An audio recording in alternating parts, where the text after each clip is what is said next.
Alright guys, good evening and welcome back to my channel guys, and welcome to another episode of Night Spear Fishing Adventure. And now may kasama tayo guys, mga kapwa spiro natin guys, si Iski Janbil Maningo and Arvin guys.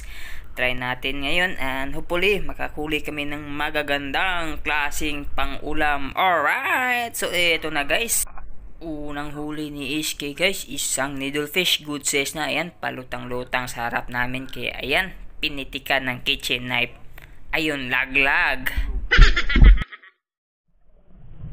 And so guys, ito na, punta na tayo sa kailaliman ng karagatan guys. Ito na, unang huli ko ngayong gabi, isang snapper or katambak kung tawagin sa amin. Matik pang sabaw. Shash!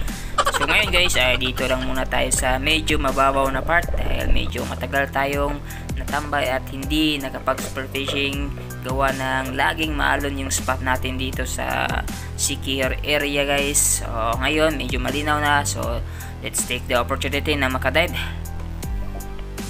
So ito, another tandan yung nakita ko dito sa ilalim ng corals. Good size na, pwede na to pang ihaw guys.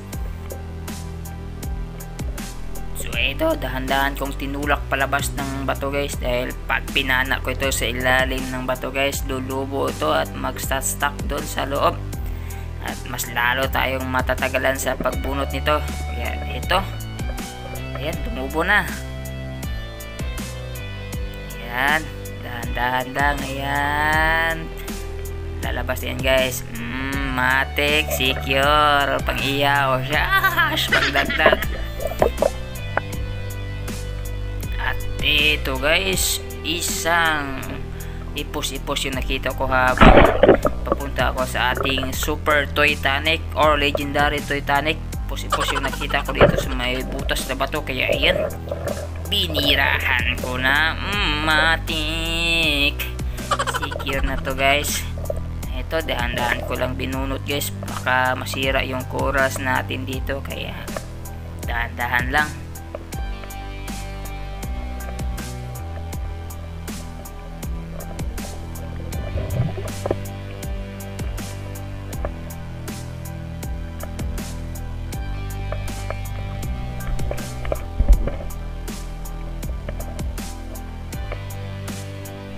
So ayan, nabunot ko na guys, good size na rin to, pwede na to pang ulam, matik na to.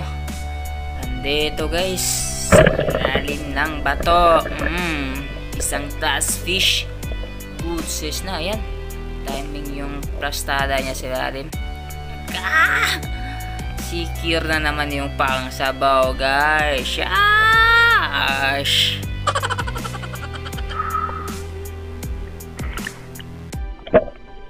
Dito may pangsabaw tayong nakita guys, isang seashell. Pwede, masarap na to. Dito sa unan, ipos-ipos. Ayan, nakasandal sa may bato, kaya tuhugin na natin to. Matik, pang prito guys, ulam. At ito guys, sa wakas, nakakita na rin ako ng danggit or balawis kung tawagin sa amin. Rabbit fish, good size na. Ayan, nagpakita rin siya sa wakas. At sana ay magsisilabasan na sila guys. And dito, may nakita ko isang magandang corals guys. And I expect na maraming isda to kasi napakaganda ng kaniyang formation. But unfortunately guys, ayan, inikot kong yung buong bato na guys, pero walang isda.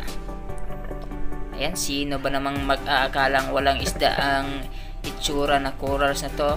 Napakagandang formation. Tsaka yung structure niya, parang bahayan talaga ng mga isda, especially ipos-ipos. Pero wala. Sayang. Na-excite pa naman ako dito sa bato na to. Banti na lang tayo sa unahan guys. At dito guys, nagsinya si Arvin guys. At nilapitan ko at may napana pala siyang isang klase na muriil na maniling kung tawagin sa amin. At dito pinana na pala niya. At ito, nag-second shot ako kasi walang fluffer yung shop niya. Ito, pinana ko. Second shot natin. Tinamaan guys, kaso hindi lumusot yung flapper ko. Ito na yung mahirap sa flapper ko ngayon guys, hindi na lumusot yung pana ko. Ito, umakyat na lang muna ako guys at kumuha ng hangin. At saka binanatan uli. Ito, yung third attempt natin. Tuhog. Matik. Secure na to guys. Siguro ko muna na lumusot yung flapper guys bago hilahin.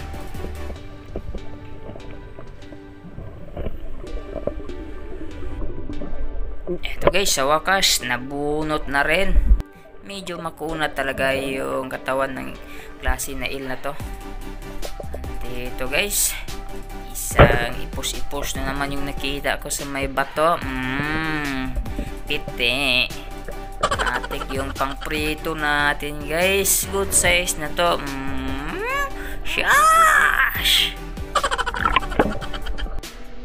At dito guys, isang spider shell. Matik. Masarap ang laman nito. At dito guys, isang eel. Ayan, tinamaan guys. Kaso hindi lumusot yung flapper at nakawala. Hinabol ko agad. Ito, second attempt natin. Ayan, tuhog. Kaso ng laban guys, medyo malakas pa naman yung klase na eel na to. At ayan, pumulupot na sa kamay ko. Pati yung flashlight ko guys, pumulupot na rin siya sa flashlight ko. Ganito talaga yung mga delikadong sitwasyon guys pag spearfishing guys. Pag nakapana ka ng malalakas na nilalang, delikado talaga pag nang laban. Kaya kailangan talaga presence of mind. So ngayon, dinala ko lang muna sa mas mababaw na part guys at doon ko pinatay. And moments after guys, ayan, umahon na kami at dito kumakain na si Arvin ng salawaki guys or sea urchin. Ayan, ito talaga yung advantage pag marunong ka sa buhay dagat guys. Nakakalibre ng ulam guys. Lalo na ngayon, mahal yung mga bilihin sa palengke guys. Di na kailangan bumili pa. At nakakasave lang talaga. At ito, ayan, sari-saring mga blessings yung nahuli namin ngayon. Ayan, seafoods. Preskong presko pa guys. Ito yung mga huli ni Arvin guys, yung kasama natin. Tapos yung si Iski guys, BL ay nauna nang umuwi dahil nasira yung kanyang spur gun. At ito yung huli ko guys. Ayan, pang ulam na, matik. Secure. Shash! Ito yung isda natin guys. Kakaunti lang yung isda guys. Madalang na talaga yung isda guys. Hindi pa nagsisiakyatan. Ipos-ipos. Isang balawis. Pero ayos na rin to guys. Alright guys, that's all for this episode. This is Jerome in the Sayang Niwang channel guys. And spearfishing is one of my way of living. Alright, thank you so much for watching. And see you next episode guys. Shush!